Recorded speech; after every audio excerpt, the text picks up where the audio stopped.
YouTube, it's another video. I'm just driving around, pondering life, wondering what the hell is the future. Been dealing with a lot of bad shit lately, kind of just becoming more and more doomer, black pilled. I guess maybe I'm like the leftist black pillar, leftist doomer.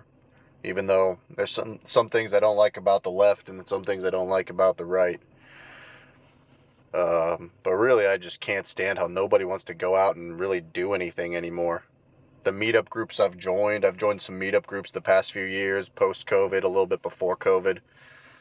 Man, is it just sad how few people are there. Before COVID, I was in a movie meetup group, and it was like a husband and wife, and then they just started like a movie meetup group because they were new to the area I live, and I joined this group expecting maybe like 20 people to show up, and once a month they go to movies, and maybe like each time they average like 15, 20 people, and maybe it's a different crew every month. There's a few regulars, but then there's like some people that switch in and out, and so I show up for the first one. That was to see not Get Out, but the other Jordan Peele, the semi-newer one.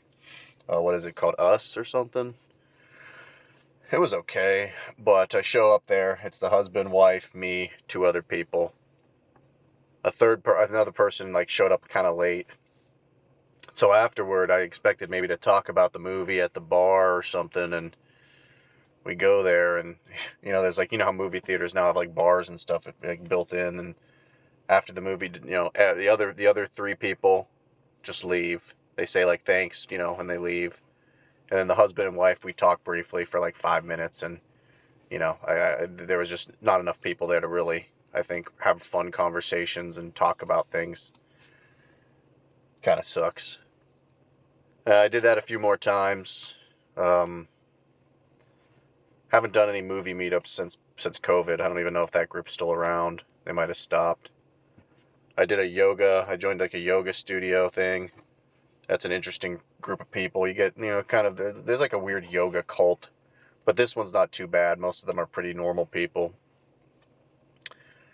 And I do have a few people I can talk to a little bit there, but again, it's like, it's a weekday kind of thing, and um, it's just kind of like, you know, do it for an hour, talk maybe, mingle a little bit, and leave. Hasn't led to any like actual meaningful relationships and connections. You know, I don't know how to even really get meaningful relationships and connections anymore. I've wondered if it's even possible. Are people like so? There's that Voltaire quote. It's something along the lines of like, everyone's in the expectation of living, but not actually living. Meaning like they're always kind of like in the mode of like waiting for this next thing. And it's like, well, what about the now? What about doing stuff now? You know? Every time I go out to, just anything, it's like people are not really living in the moment at all. That's like a Buddhist phrase, or like, mindfulness or whatever bullshit that is. And it's just frustrating because, you kind of just wonder, like, what else is there? But anyway, I wanted to more talk about how I think there's been so many problems with the world post 2007 or so. Maybe '08, and I don't think it's because of the financial collapse, although maybe that plays a part in it. I really actually think it's because of the stuff that I'm talking about, or talking through right now, my phone, and also, posting this on the internet. Um, the main thing, I think it's really crazy how, you know, before that time period, before like the iPhone, the smartphone, I mean, I know the smartphone dates back technically to like the early, even like the mid 90s. I want to say like the IBM Simon. I remember reading about that because I remember talking to some people once, and I play a lot of trivia. Well, I used to. And there's like one time I was, people were talking about like smartphone culture.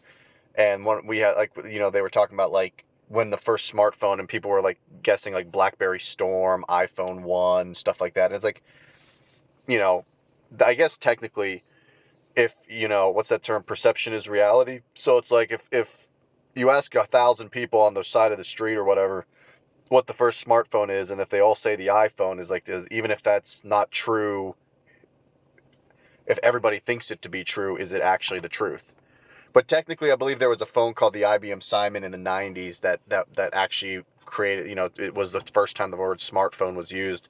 And it was basically because it could like send email, I think. So it's like, it was like, so it was still primitive as fuck, but it was cool, I guess, back then. But anyway, the late 2000s is just going to go down as like the beginning of, I would argue, the end of culture, so to speak. Everything seems so bland since that time period. I don't have, I have enough living experience before the mid 2000s. I was about 15 or so to understand that, like, doesn't it feel to anybody else that like 1991 to 90, well, I mean, I barely knew 91 because I was born, but how about this, like 1995 to 2003 feels like like a significant cultural landscape. Everything felt like it changed, like things changing and improve. Like the world was moving fast where you wanted it to move fast. The world was moving at a slower pace when you wanted it to move at a slow pace and enjoy the moment. Things just felt better.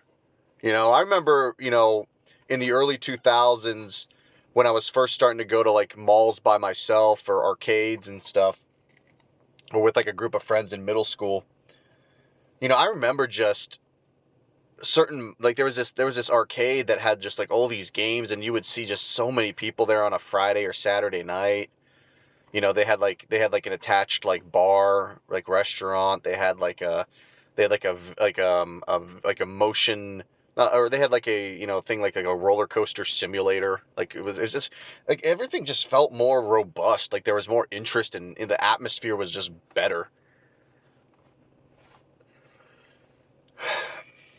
But yeah, since like around 07, 08, and I mean, again, some people will say because of the financial downturn, and did we ever truly recover from the financial collapse? I would argue most people, the answer is probably no. But you have to wonder, like, is it more so just people are now just terminally online and not going out and doing stuff? I kind of mentioned this in my first video where, if everyone in a mall, if people stop going, well, that's less foot traffic, which means less people buying stuff, which means the mall will just slowly become a decaying mall. I mean, that's what dead malls, nothing dies overnight like that. Like everything usually, almost everything's like a slow death. And I think that, like, you're seeing this with like every subculture. It's almost like all of these subcultures, like, so for example, I'm not into street racing and like car culture in that regard, but I always kind of find it funny or fascinating a little bit, because there's two areas in my metro, the metro city that I live in, that there's two areas that I've driven in the past, and you'll see like on like Friday nights or something, like, gatherings of car enthusiasts with like kind of their nice models or whatever, and then I guess they street race, or when there's like no cops around or something. And I just remember when I would do late night drives in the like early 2010s, which, things were not quite as crazy yet, but they were already starting quite a bit. I just remember seeing so many people who, well, it felt like there was more, like there was like a novelty in it. Like people were like excited about the culture in the future. Now everything feels like, I drive past these people and they're standing there. They're not really talking. It's very just like, it feels very fake. It feels like almost just like, this is the routine. We don't have anything better to do. But nothing new is really happening here. And, yeah, I guess that, people just don't really, I don't know, I feel like that that car culture has just been kind of dead. It seems like, it almost seems like there was this massive influx of people with, YouTube videos, Instagram footage, and people just got bored of it. It's almost as if there's nothing new in the culture. Now, one subculture that I've been a big person in was retro video game collecting. And this one I can speak volumes about, because I've been retro. I never sold any of my old games back in, back when GameStop would buy them for $3. As much as I've had beef with my parents, one thing at least my father did very intelligently was I remember we were buying, he would routinely, when we would go to like GameStops to trade in old games, and he would see like they're giving us like $3 for games, and my dad would buy these for 50, $60 for birthdays and stuff. He would always set them aside, like, just don't tell mom, but I'm going to pay the difference, and he viewed it as, I'm not selling these games back to this guy at the store for literally 10% of 5% of what I bought it for. And looking back on it, he was smart as hell for that, because, we kept those games, and now I have a bunch of old video games that I, boxed, manuals and stuff like that, all the cool stuff that geeks and nerds like. And so but retro video game collecting, I remember like 07, 08, 09, I would go to, that was like the last era I would go to flea markets and garage sales, and you would see stuff, and they weren't ridiculously priced. I mean, they were, starting to maybe creep up then, but not terribly so. You could still go to these flea markets, and they'd have boxes of SNES games or 64 games. And, I was a little bit of a late bloomer, where my parents, they didn't buy me a 64 till I was like 10. And by then the 64 was already like kind of dead. It was a dead console. I was always one console behind in my family, just due to, I guess, financial reasons. So I actually grew up, with Super Nintendo games, despite being born right around the time the console was released. But I remember going to those flea markets, and I would find like games for $5, Super Metroid or something, and Mario Party for the 64 back in this was back in like the late 2000s, 08, 09. Now everything's just, every game. If you want a boxed game, oh my God, for any console, I would argue you're going to pay 30, $40 at the minimum, which is basically a brand new game with well, no, it's not quite, I guess, but and those are for like shit games that no one really gives a fuck about. One of the it's crazy. And then throughout the 2010s, people talk about game collecting now, and I've been so out of the. I will say, post COVID, during COVID, I've barely bought anything. I have this Excel spreadsheet and I have it labeled by year, like from dating all the way back to like 2010, of all the games I purchased each year, and I just like the price I paid for it, and that's it. And I summarize each year, at the end of the year. I summarize it and just see how much I spent. And I remember back when I had no money, when I was still in high school or barely out of it, I bought more games than I do now, and now I actually have a job that pays fairly well. So I do wonder, like, what are we doing? But anyway, for game collecting, just, it feels like in the late 2000s was the last of the good era, and the 2010s were a joke, and then post COVID it's been rough. So I don't know. Things kind of suck now.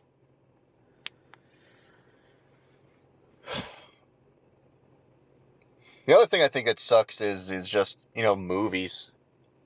I'm sitting in a parking lot of a movie theater, so that's on my mind. I haven't seen a good movie in so damn long. The movie meetup group I was in, we saw movies that were okay, but I was kind of getting tired of the same selection of like these psychological thrillers or action movies or whatever. But yeah, I mean, I did see that Everything Everywhere All at Once movie, and I thought that was pretty good. It was a unique movie. It definitely had an originality to it, which I liked. And it had a little bit of a, your quest to cure nihilism, which I guess maybe I need to rewatch that movie and take the lesson to heart, because damn, am I nihilistic as fuck. Everything just feels dead and stale and boring. What hobbies are around are like, are there any hobbies that have not been tainted by social media? Maybe that's what I'll title this video. Are there any hobbies that have not been tainted by social media?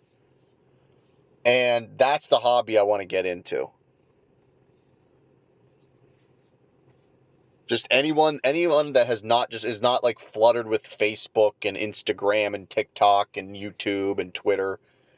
Things that are just, you go to the place, or you do the thing, and then you fucking go about your business, and you hang out with people before or after you do the fucking thing. That's what I'm looking for. Are there any hobbies that are not tainted by social media? And honestly, I bet you there isn't. As crazy as that sounds, there very well might not be. Every hobby is now just destroyed by likes, obsession with likes and retweets and follower counts and passive income. Kind of fucking sucks. Oh shit. I don't know if that's a cop. I hope it's not. No, it's not. It's just like some cleaning guy with a light. It's weird as fuck. I don't know what this guy's doing. Here he comes.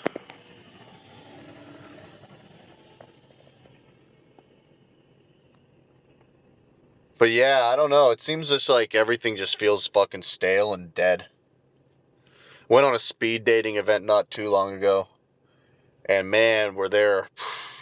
You read these articles sometimes because like there's a lot of, it's funny because what I've observed is basically offline, I think men get shit on way too much by society.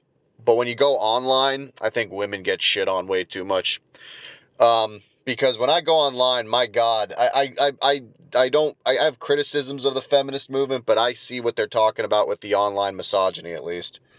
Um, they make some dumb Ghostbusters movie with some dumb women in it, and they think it's the end of the world. It's like, just don't go see the fucking movie. It didn't look that funny to me. I didn't go see it.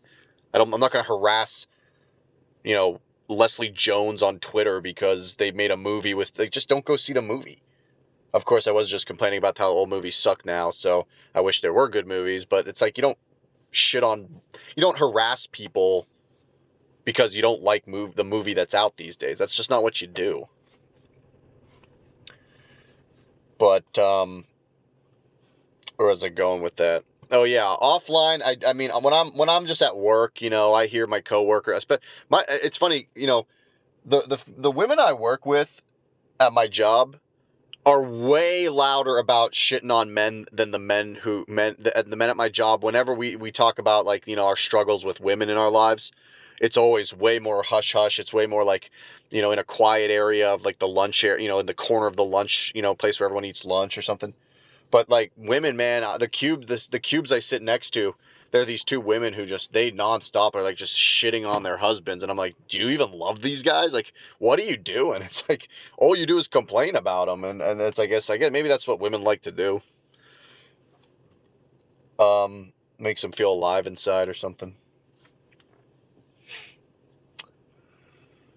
Yeah, I don't know. But then you go online and you read these articles about, like, speed dating event, no men show up, haha, ladies, men are winning, and I'm like, I don't know. All the women I know have boyfriends and husbands. Most of the guys I know, we're all struggling to find a girl that's interested.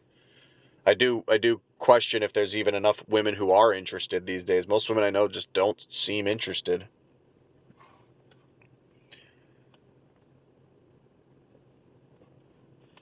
But yeah, I mean, the other day I was just on a speed dating event, and it was funny because I show up and I'm excited, and there was it was 10 guys, 10 girls, me being one of the guys, and out of the 10 girls, I would say only two of them were honestly there. I think the other eight, maybe seven, maybe it was 3-7.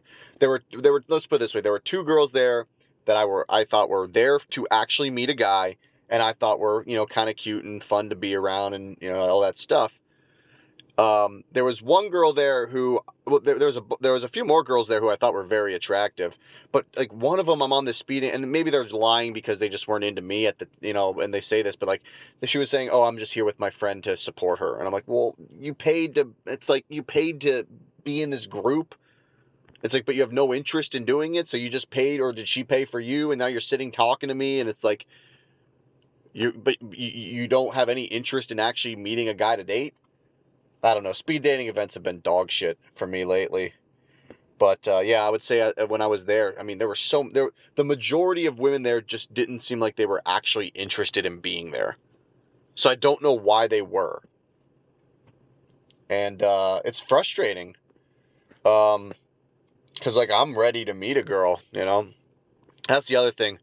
You know, we always hear, I always heard that how men are the commitment phobes. I vehemently disagree. Vehemently disagree. I think women are the commitment phobes because they have so many options. I actually think that they don't want to commit. They lose attention from other people when they commit. But yeah, I know so many guys I know are like, "Are we dating? Are we official?" And like, "Why aren't we date? Why don't you have a photo of me on your Instagram?" And I'm just trying to get my foot in the door. But it's just like, yeah, the guys sound like Scarlett O'Hara at the end of Gone with the Wind, like, "Oh, what will I do, Rhett?" And it's like that's what the guys sound like now, and the girls are like, "I don't give a damn." It's so funny how everything's reversed. I think that things are weird. Things are very weird now. But yeah, are there any hobbies not tainted by social media? That is a great question. I don't think there is. And of course, if someone tells me, they'd be telling it me on social media. And then the ball will start rolling to get it tainted by social media. Nah, if I find something like that, if someone tells me on the internet a hobby that they don't think has been destroyed yet by the internet, oh man, I will take and bottle it up. And never tell anybody else. Cause damn, that would be really really cool. Anyway, those are my thoughts, and I'm out.